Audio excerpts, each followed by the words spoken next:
చూసి మనసాగక పిలిచాని చిలకమ్మ మెల్లమెల్లగా తెలుగంత తీయంగా నువ్వు పలికావి స్నేహంగా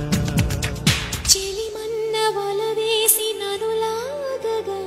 చేరాను నీ నీడ చల చల్లగా గిలిగింత కలిగేలా తొలి వల